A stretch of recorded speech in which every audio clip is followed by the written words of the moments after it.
तो अमेरिका और इजराइल को ईरानी मिसाइलों के लॉन्च पैड ढूंढने में कामयाबी नहीं मिल पा रही और इसीलिए ईरान भारी पड़ जा रहा है कई जगहों पर। दूसरी बात, ईरान के 32 लाख के सुसाइड ड्रोन को फोड़ने के लिए अमेरिका को 5-5 करोड़ की इंटरसेप्टर मिसाइल दागनी पड़ रही है, तो उनके जेब से पैसा ज्यादा निकल रहा है। अमेरिका के लिए सबसे बड़ी मुसीबत तो ईरान के शाहिद ड्रोन बन रहे हैं, जो थोक के भाव में छोड़ दे रहा है। वो अमेरिकी अधिकारियों ने यूएस कांग्रेस को जानकारी दी है कि ईरान का शाहिद ड्रोन अमेरिकी एयर डिफेंस के लिए बड़ी चुनौती बन गया है। ये इतनी ज्यादा संख्या में आते हैं कि सबको इंटरसेप्ट करना मुश्किल हो जा रहा है।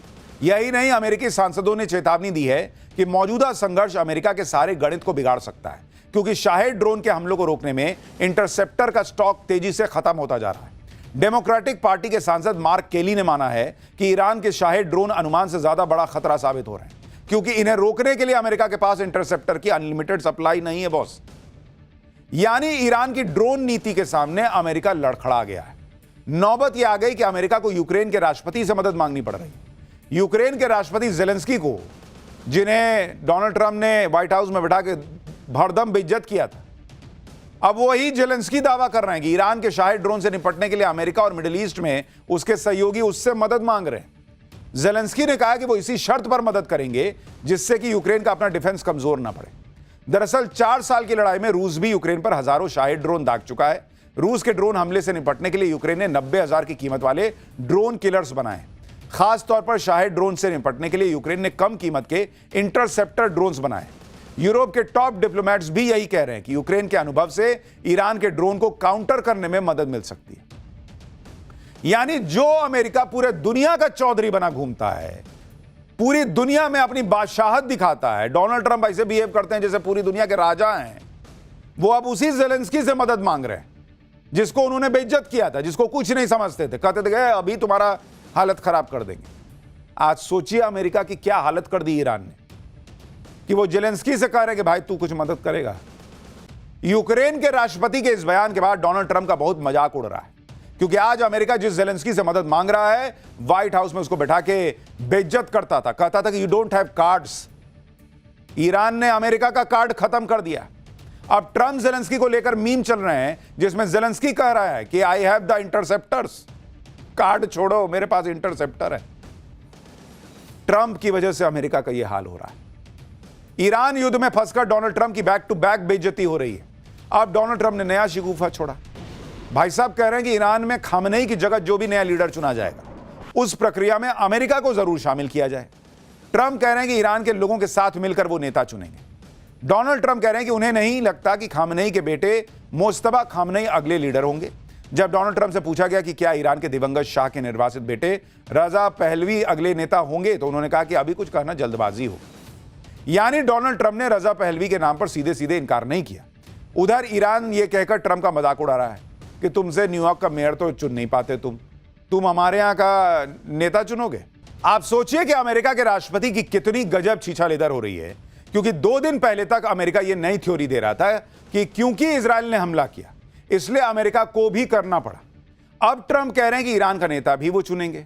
क्यों भाई? ईरान युद्ध में ट्रंप की नॉनस्टॉप फजीहत की खबरें आ रही हैं। अब खबर है कि कुछ खाड़ी देश भी अमेरिका से नाराज हैं, क्योंकि उन्हें इस युद्ध के बारे में पहले से बताया नहीं गया और उन्हें बचने की तैयारी करने का वक्त तक नहीं मिला। जिस तरह से अमेरिका इस युद्ध को संभाल रहा है, उसे लेकर खाड़ी देश नाराज हैं। इन देशों की शिकायत है कि अमेरिका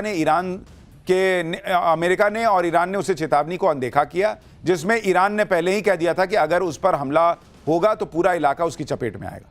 यहां तक कि खाड़ी देश इस बात से भी गुस्से में हैं कि अमेरिका की मिलिट्री उनके देश को डिफेंड करने में नाकाम साबित हो रही है। बताया जा रहा है कि युद्ध की शुरुआत से अब तक ईरान 5 खाड़ी देशों पर 380 मिसाइल और 1480 ड्रोन से हमला कर चुका है। तो भाई उनको गुस्सा नहीं आएगा कि बैठे बैठाए डोनाल्ड ट्रंप ने एक युद्ध छेड़ दिया, उनसे बात भी नहीं की, अब वहां पर हमले हो रहे हैं तो अमेरिका बचा भी नहीं पा रहा, अब भर दुनिया में घूम के कहता है कि मैं सबसे ताकतवर देश हूं। इधर खाड़ी देश ट्रंप को कोस रहे हैं, उधर अमेरिका के अंदर भी ट्रंप का कोई डंका तो बज नहीं रहा। अमेरिका की संसद में ट्रंप की युद्ध वाली सनक को रोकने के लिए प्रस्ताव लाया गया था। उस प्रस्ताव को ट्रंप ने जैसे तैसे गिरते पड़ते खारिज करवाया। अमेरिकी संसद में ईरान के खिलाफ युद्ध रोकने का प्रस्ताव खारिज हुआ, लेकिन बहुत कम अंतर से। युद्ध रोकने के प्रस्ताव के समर्थन में 212 वोट पड़े, जबकि इसके खिलाफ मात्र 219, मतलब 7 वोट का फर्क था। अगर यह प्रस्ताव पास हो जाता तो ट्रंप प्रशासन को ईरान के खिलाफ सैन्य कार्रवाई रोकनी पड़ती, जब तक कि संसद इसकी अनुमति नहीं देती। अमेरिकी प्रतिनिधि सभा में वोटिंग से पहले सीनेट में भी इसी तरह का प्रस्ताव आया था, जो बहुत कम अंतर से खारिज हुआ था। यानी यह समझिए कि ट्रंप बाल बाल बच रहे हैं। अमेरिका के अलग अलग सर्वे कह रहे हैं कि जनता इस युद्ध से खुश नहीं है। वहां अमेरिकी संसद में डेमोक्रेट सांसद ट्रंप को सुना रहे हैं कि तुम राजा हो जी जो इस तरह की हरकत कर रहे हो। इधर डोनाल्ड ट्रंप की युद्ध नीति की अमेरिका में धज्जियां उड़ रही हैं, उधर ट्रंप ने नए युद्ध और नए टारगेट का ऐलान कर दिया है। ट्रंप ने संकेत दिया है कि उनका अगला टारगेट क्यूबा है। ट्रंप कह रहे हैं कि मार्को रूबियो यानी अमेरिका के विदेश मंत्री जबरदस्त काम कर रहे हैं और आपका अगला फोकस क्या होगा? क्यूबा है ना। ट्रंप ने कहा कि हम पहले ईरान वॉर खत्म करना चाहते हैं, लेकिन बस ये वक्त की बात है। आप क्यूबा जाइए, लेकिन सिर्फ घूमने। इस क्यूबा को इतना प्यारा भी नहीं बनाने वाले कि आप वहीं बस जाएं। मतलब यहां दुनिया जो है वो कोस रही है कि इस आदमी की वजह से पूरी दुनिया में जो है वो महंगाई बढ़ेगी, अर्थव्यवस्थाएं जो है वो गड़बड़ाएंगी। ये भाई साहब अब कह रहे हैं कि क्यूबा इनका अगला टारगेट सेट है। ईरान युद्ध ट्रंप से संभल नहीं रहा, क्यूबा पर हमले की बात कर रहे हैं भाई साहब। फिर ईरान को दुनिया के लिए खतरा बता रहे हैं। भाई बैक टू बैक तो युद्ध अमेरिका कर रहा है, लोगों को मार तुम रहे हो और खतरा दूसरे देशों को बता रहे हो। फिर ट्रंप को यह भी लगता है कि अरे मुझे तो शांति का नोबेल मिलना चाहिए। युद्ध के बीच ट्रंप की एक ऐसी तस्वीर भी सामने आई है जिस पर अलग हंगामा मचा हुआ है। ईरान से युद्ध के बीच व्हाइट हाउस में खास प्रार्थना सभा आयोजित की गई। इस वीडियो में ट्रंप हाथ जोड़कर बैठे हुए हैं और उनके आसपास कई पादरी खड़े जो अमेरिका और राष्ट्रपति ट्रंप के लिए प्रार्थना कर रहे हैं। इस दौरान पादरियों ने कहा कि अमेरिका मुश्किल वक्त से गुजर रहा है। राष्ट्रपति ट्रंप और अमेरिका की सेना की सुरक्षा की कामना की गई। सुनिए कैसे हालात हो गए अमेरिका के कि भाई दुआओं पे काम चल रहा है, ये नौटंकी पे काम चल रहा है कि सबको मैसेज जाए कि देखो मैं कितना दुनिया के लिए युद्ध लड़ रहा हूं और इतना परेशानी में हूं कि मेरे लिए यहां पर प्रार्थना करनी पड़ रही है। देखिए क्या व्हाइट हाउस में उनके अपने घर में ये नौटंकी हो रही है। His mind, and Lord, you will guide him in these challenging times that we're facing today. I pray for your grace and your protection over him. I pray for your grace and protection over our troops and all of our men and women serving in our armed forces. And Father, we just pray you'll continue to give our president the strength that he needs to lead our great nation. देखिए प्रार्थना सबको करनी चाहिए, ईश्वर को याद जरूर करना चाहिए, लेकिन कैमरे के सामने इस तरह से ये जो चल रहा है इसको पब्लिक करेगी ये नौटंकी कर रहे हैं, जानबूझ के दिखाने के लिए कर रहे हैं। ये असली मन से जो है ना ईश्वर को याद नहीं कर रहे। और सवाल उठ रहा है कि सोचिए ईरान ने इनकी क्या हालत कर दी कि अब इनको भगवान याद आ रहे हैं। इधर ईरान ठोक रहा है, उधर अमेरिका भी नई नई मिसाइलों की टेस्टिंग कर रहा है। युद्ध के बीच अमेरिका ने एक नई बैलिस्टिक मिसाइल मिनटमैन 3 का टेस्ट किया है। इसे डूम्सडे मिसाइल यानी कयामत के दिन इस्तेमाल होने वाली मिसाइल कहा जा रहा है। यह मिसाइल हिरोशिमा पर गिराए गए परमाणु बम से भी 20 गुना अधिक विस्फोटक ले जा सकती है। मिनटमैन 3 की रेंज लगभग 10,000 किलोमीटर है और यह मिसाइल लगभग 24,000 किलोमीटर प्रति घंटे से ज्यादा की तेज रफ्तार से चल सकती है। इससे यह मिनटों में अलग अलग महाद्वीपों को टारगेट कर सकती है। यह हाइपरसोनिक स्पीड से कई कॉन्टिनेंट्स में हजारों मील का सफर कर सकती है। इसी कारण यह दुनिया में लगभग कहीं भी टारगेट पर हमला कर सकती है। अपनी ताकत को दिखाने के लिए अमेरिका ने ईरान का एक और जहाज भी डुबा दिया। दावा है कि ईरान के ड्रोन ले जाने वाले जहाज पर हमला कर उसे तबाह कर दिया गया है।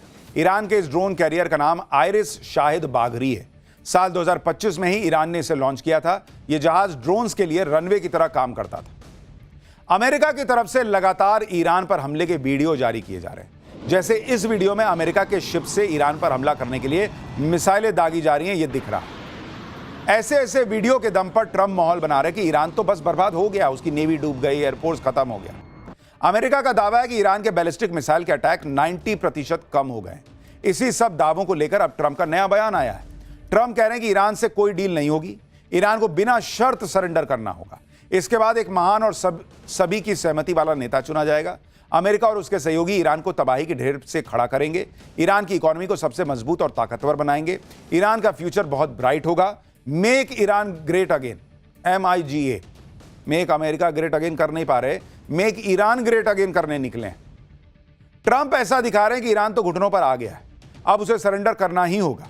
उधर ईरान की सेना कह रही है कि अभी पिछले 7 दिनों से तो हम लोग पुरानी मिसाइलें फोड़ रहे थे, साल 2010 वाली। अभी तो ईरान ने नेक्स्ट जनरेशन वाली मिसाइलें निकाली ही नहीं है। ईरान कह रहा है कि आने वाले दिनों में नए तरीके के हमले होंगे। लॉन्ग रेंज मिसाइलें निकलेंगी। इसका सीधा मतलब है कि ईरान अब गल्फ देशों के बाहर जाकर भी मिसाइल हमले शुरू करेगा। इसी बीच ईरान के supreme leader Ayatollah Ali Khamenei की मौत पर बड़ा खुलासा हुआ है। खामनेई को मारने के लिए कौन सी मिसाइल दागी गई, कैसे टारगेट को हिट किया गया, उसकी डिटेल आ गई है। दावा है कि इजराइल ने ब्लू स्पैरो मिसाइल से घातक हमला किया था। इस मिसाइल को स्पेस से आने वाली मिसाइल कहा जाता है, क्योंकि ये अपने टारगेट पर गिरने से पहले अंतरिक्ष के करीब तक जाकर फिर तेज रफ्तार से नीचे आती है। For more of such videos, do like, share and subscribe to ET Now Swadesh.